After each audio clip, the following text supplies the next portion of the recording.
Nous pouvons être employés et bénis si nous allons simplement consoler et encourager, faire toutes sortes de choses aimables pour les enfants de Dieu. Nous sommes tout à fait certains que cela nous conduit à un réel accroissement spirituel, à l'accroissement de Christ, que cela nous amène au but de Dieu. Ce peut être une aide, ce peut être une bénédiction, mais qu'en est-il de la réelle édification de la maison de Dieu? Si nous établissons un ministère de consolation, un ministère d'aide, un ministère de réconfort, il faut que nous puissions apporter un accroissement spirituel, et non seulement que nous aidions des paralytiques à franchir une barrière. Il nous faut avoir un but vers lequel tout converge, c'est-à-dire la maison de Dieu. Quelle que soit la forme du ministère ou du service, tout service au point de vue de Dieu est relié à la maison de Dieu. Et c'est là ce qui ressort si clairement avec Jacob. Qu'est-ce que le service après tout? Un petit enfant, en toute bonne intention et en toute innocence, peut faire beaucoup de choses pour aider sa mère, et la mère est naturellement très patiente.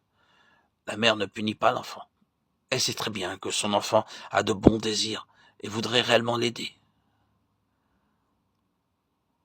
On entendra la mère dire parfois naturellement « Ma fille veut m'aider », mais ne se doute pas du tout le travail qu'elle me donne, de tout ce que j'ai à nettoyer après elle, et du peu d'aide qu'elle m'apporte réellement.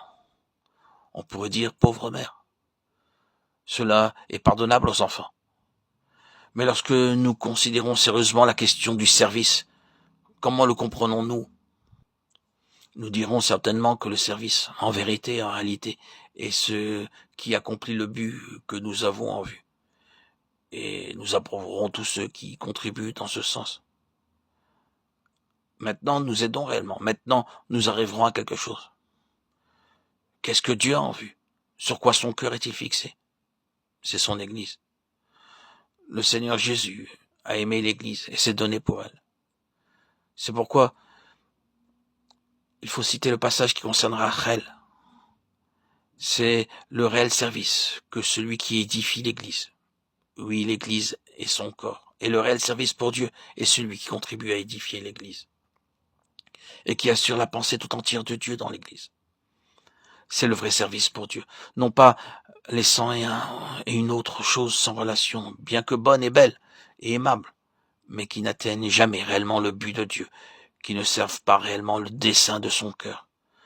En ce qui concerne Dieu, c'est dans cette ligne que la vie opère. La loi de l'esprit de vie opère dès que nous entrons activement en ligne avec le but de Dieu, le dessein de Dieu, avec les pensées de Dieu, qui toutes sont liées à son Église. Car nous avons vu la foi d'Abraham aboutir au fils en Isaac, et maintenant en Jacob l'état de fils est repris pour se poursuivre. Nous voyons donc en Jacob le véritable esprit du fils dans le service, qui ne peut jamais être réellement satisfait par quelque chose de moindre qu'une église selon l'esprit.